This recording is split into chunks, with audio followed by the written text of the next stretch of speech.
قابل صد احترام صدر مجلس پدې مبارک او عظیم الشان اجتماع کې تشریف فرما ډېر معزز او محترم علماء کرام او طلبه عظام بالخصوص په سټیج باندې چې کوم تشریف فرما مشران دي شیخ الحدیث حضرت مولانا طاهر صاحب حقانی دامت برکاتهم العالیہ،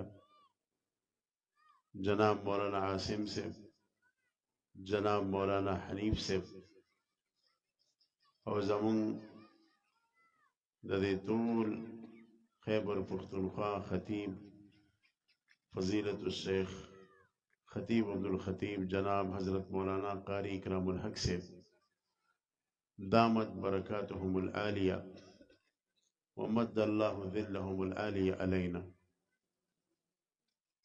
د دې ټولو او بیا د دې مخامخ مجمع مخې ته زه خپل سعادت کړم چې د اسلام په رڼا کې یو څو خبرې عرض کړم. الله تعالی دې دغه خبرې زما دپاره او ستاسو دپاره د دنیا او د آخرت کامیابي وګرځوي. دلته مخې ته بنیادی د جلسې چې کوم عنوان دی هغه د ختم نبوت عنوان دی. د ختم نبوت په حوالې سره علماو خبرې وکړې، نورو جلسو کې هم کېږي، خو زه دا عرض کوم چې د ختم نبوت څه تقاضي دي. د ختم نبوت یو اهمه تقاضا دا ده چې د مسلمانانو خپل منځ کې اتحاد وي او د ختم نبوت د عقیدې د تحفظ تقاضا دا ده چې د پاکستان په دغه اسمبلی کې سینټ کې علماء حق ناست وي. ځکه چې د ختم نبوت فتنه خلاف فتنه چې کله راوچته شوه، غلام محمد قادیانی چې په 1908 کې مردار شو، نو دا فتنه په علمي رنګ کې راوچته کړه. دا ذهن کې ساتئ. ګورئ، دې غلام محمد قادیانی ته جواب عموما علماو کړی دی، عوامو نه دی کړی.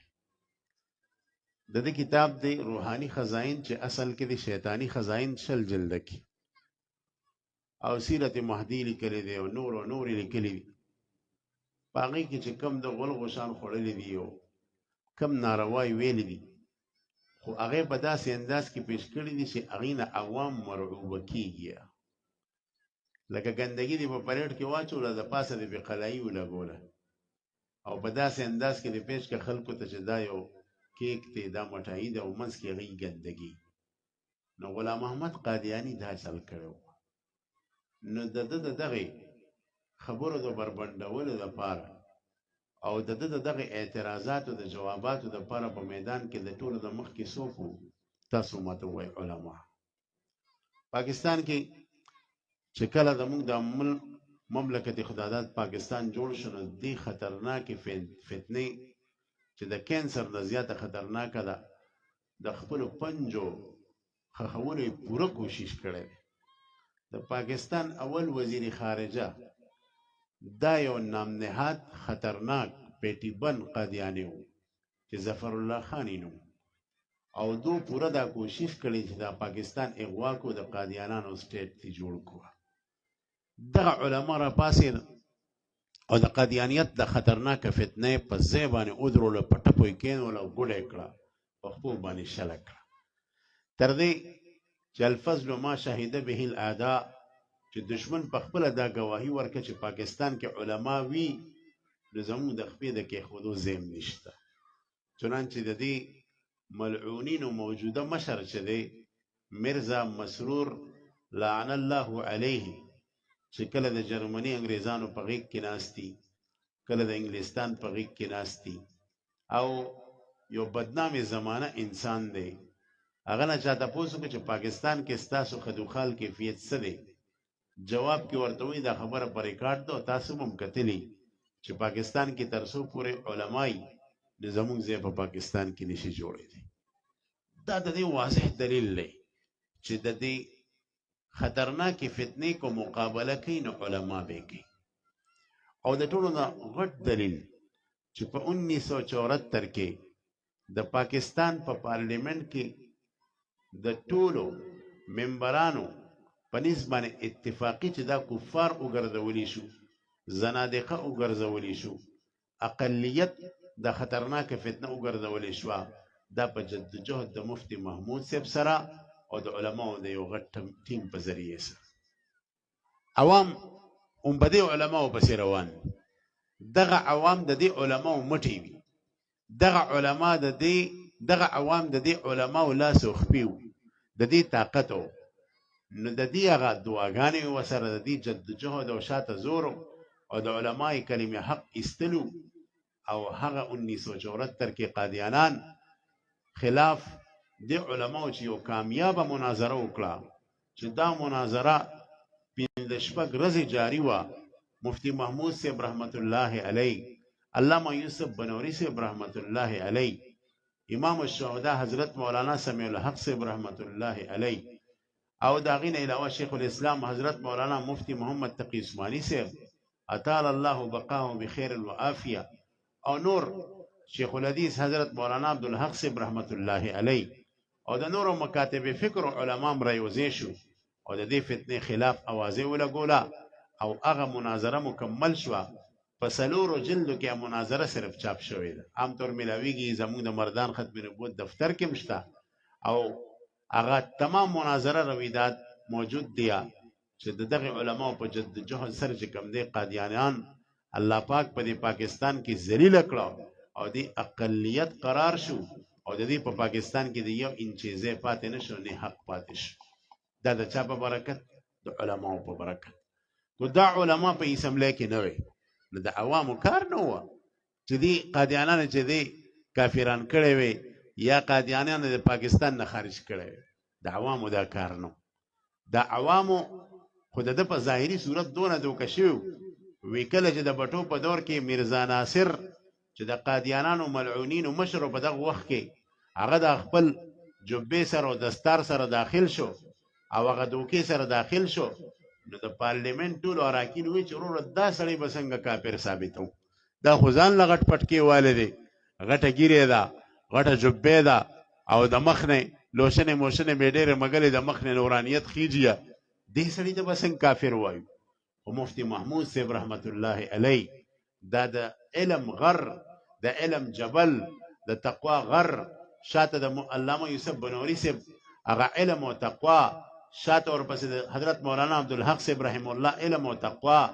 شاته ورپسې د دغه نور علماو هغه جدوجهد دعاګانې او جړاګانې، او الله ته هغه جړا هغې رنګ روړ، او قادیانان په دغه اسمبلی کې کافران شو. دا د علماو کار دی. د دې نه دا خبره ثابتېږي چې که تاسو د ختم نبوت ته د اهمترین عقیدې تحفظ غواړئ، اسمبلی ته خپل علما ولېږئ. ګورې دا ته د زړه نه وایم، زه ستاسو د حلقې نه یم او نه مې داسې په پاټو کې داسې ایسي اغوستي دي، لیکن دا زه تاسو سره علی وجه البصیرت وایم چې علما تر څو پورې په دې اسمبلو کې نو ستا د ختم نبوت د عقیدې تحفظ به قسم په الله کو دا علما د دغه اسمبلی نه راووتو نو نه به دی پاکستان کې د عقیدې د ختم نبوت تحفظ پاتې شي، نه به د ناموس رسالت د عقیدې تحفظ پاتې شي، نه به دی د لورو د خور په سر لوپټه پاتې شي، نه به د نوجوان په سترګو کې حیا پاتې شي،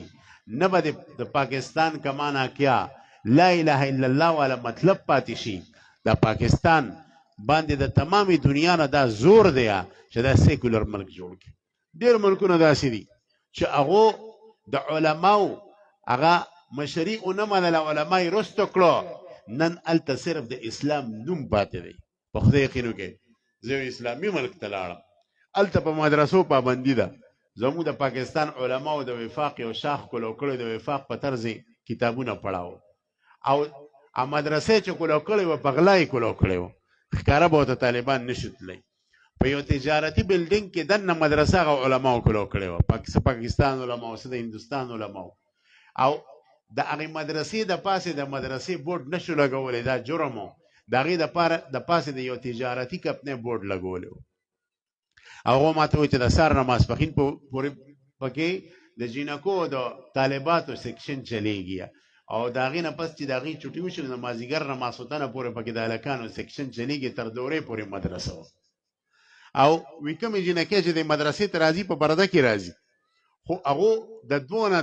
سیوا درې نشي راتلی کو درې رالی حکومت یې ټینګوي او هغو نه چې تپوس هم کېږي په لار کې شرطې والا یا نور څوک نو دوی ورته وایي چې مونږ دلته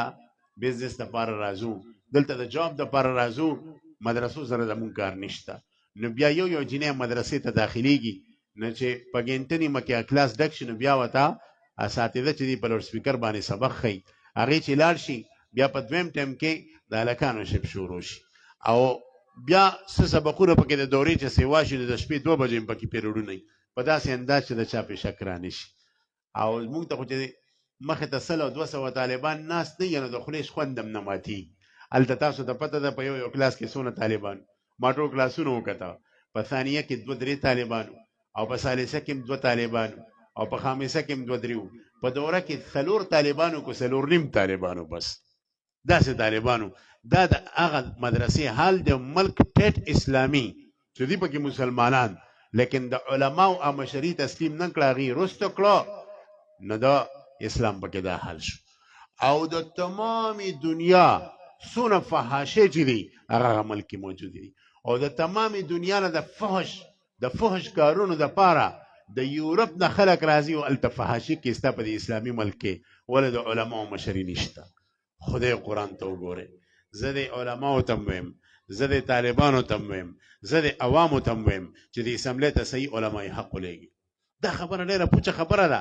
دا د مخالفین یو زبردست شیطانی وار دی وی دا د اسلام آباد دپاره زور د اسلام دپاره نه دی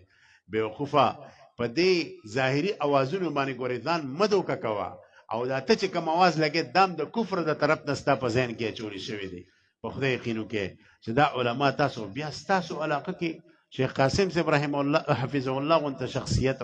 الله دې ولا په ژوند کې برکت واچي داسې خلک خو په سونو کارونو کې ملاویږي دا خو به ډېر غټ بېغیرتوب یا چې د بل ځای سړی راځي او هغه هم بدنامې زمانه هغه هم یو بدتمیزی هغه هم یو خرابې خولې والی د هغه کردار د زیرو نه مخکته په ماینس کې رواني هغه ستا په علاقه کامیابیږي او امام الاولیاء امام الصلحاء چې د هغه مخ ته ګورې نورانیت کې پکې هغه ستا په علاقه ناکامیږي نو دا به ډېر د بېغیرتوب خبرې یي ستاسو دپاره وکړه نه تاسو راته ووایئ زه خبره نه یي به وکړه نه به دا بېغیرتوب ستاسو په ځان برداشت دی ووایئ تاسو دا مولانا قاسم صاحب دا نشي کولی چې دا پټي تاسو له 100 زرو کې او دا لارې د 100 زرو کې خو کم از کم تاسو پښتانه غیرتي خلک ستاسو د غیرت دا تقاضا ده چې دا شخصیت خامخا پاس کړي او دې اسمبلۍ ته ولېږي او صرف د اوس دپاره نه د بیا دپاره چې بل څوک دې علاقې ته په کږه سترګه باندې د سره ونه ګوري او دا وایي چې دې علاقې باندې زموږ بری نشي حاصلېدی یا ساتئ زموږ دا پښتانه مخلص نو دا ډېر سادهګان نوې نارې ورته ووایه په دې تباه برباد کړي غرق یې کړي د دې وجه نه د نوې فتنو شکار کېږي خاص کر څونه چې زموږ علاقې بره طرف ته ځي قبایلو ته دا خو ډېر د زړه نه صفا او ساده خلک وي لیکن نوې نارو پسې ښه رنګ وله ورکړی شي نارو ته نو هغه نارې پسې جزان روان شي وروسته د هغې نتیجه انتهایي غلطه وي چنانچه موجوده فتنو کې زموږ اکثر د قبایلو خلک په دغه فتنه کې گرفتار دي لہذا دا تاسو ته درخواست کوم او علی وجه البصیرت درته ویم کو دا علما د دې اسمبلو نه پاسېدو نو دا پاکستان باندې ملک پاتې نشي نه به د سرحداتو حفاظت کیږي نه به د دې دنه د خلکو حفاظت کیږي نه د ختم نبوت د عقیدې حفاظت کیږي او نه به د ګورې دا مدرسې دا کومې مدرسې چې په دې شکل کې موجود دي تاسو وګورئ ډېر اسلامي ملکونو کې ته داسې درس کولو کا الټه به اوچت کړی بیا په 10 کاله 15 کاله په جیل کې پروت دی دلته خو د علماو خوښه ده دلته مدرسه کولو کا ماشومانو ته سبق خوایي دلته هلته داسې نشي کولی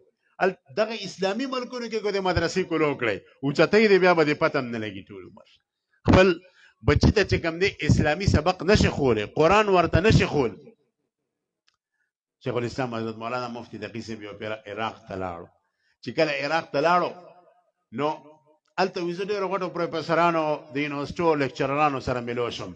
وی ډېر معلومات ورته خو یو داسې عالم سره ملو نشم چې هغه په دې پخوانۍ زمانې په طرز باندې دا علم حاصل کړي لکه څنګه چې د دارالعلوم شرګړ په مدرسه کې علم حاصلېږي یا نور مدرسو کې علم حاصلین وی داسې تر سره مې عالمونه کړ وی ما د خپل دوستانو او د مقامی خلکو نه تاسو کوم مرګرو نه چې ما داسې یو عالم سره ملو کې وی هغه راته چې بغداد کې د امام اعظم ابو حنیفه رحمت الله علیه چې کومه محله د اعظمیه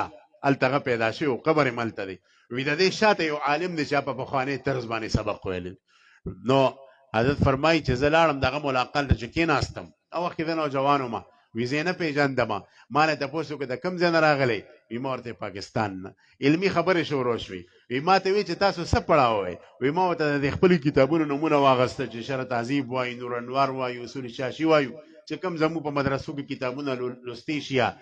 وی تقریبا چې په جړا شو په چغه شو چې خدای قرآن ته وګوره دا کتابونه پرې نه دی ګوري ځکه موږ دا کتابونه پرېښي دي نن په دغه علماو پسې زمونږ سترګې ستړې شوې دا علما به مونږ علمای ربانین به په خپلو سترګو باندې څنګه وینو نو دا تاسو ته درخواست کوم مسلمانانو وروڼو چې په دې خپله علاقه د علما خامخا کامیاب کې کامیابو به انشاءالله که نه او په دغه رز باندې زه چې د حضرت لپاره د اواز لګوم دا زه خپل د الله په نس د خلاصي ذریعه ګڼم په الله مې د قسم وګورئ نن چې زه دا خبره کوم چې حضرت کامیاب کړي د مولانا قاسم صاحب په الله مې د قسمي دا زه خپله د کامیابۍ د آخرت ذریعه ګڼم دا زه عبادت او سعادت ګڼم پوه شوې نو دا واده وکړئ چې په کومه ورځ دغه انتخابات نه ټول به وله په تایید کې پاسې او که نه به پاسې څوک به پاسې او انتک کوشش به کوئ او د ادب په دایره کې څنګه چې په خپله فرمایي د بېدبو نه به ځان ساتو د بدتمیزو نه به ځان ساتو د سپکو خولې نه به ځان ساتو او د الله نه به دعاګانې کو چې انشاءالله فتح الله پاک حق له ورکړي نو ټول به داسې کوئ انشاءالله که نه زما په خیال چې نن د دې مجلس سره د ختم نبوت په حواله سره عمده خبره مناسبه ده زه په دې خبرو باندې اکتفا کوم قاری صاحب دامت برکات هم تشریف فرما دي نور حضرات بم خبرې کوي نو انشاءالله هغه خبرې هم د زړه په غوږو باندې واورئ خو زما د عاجزانه درخواست د زړه په غوږو باندې واورئ او قبول یې کړئ د زړه نه انشاءالله په دې کې به زموږ ستاسو خیر یا په دې خبرو اکتفا کوم واخر دعوانا الحمد لله رب العالمین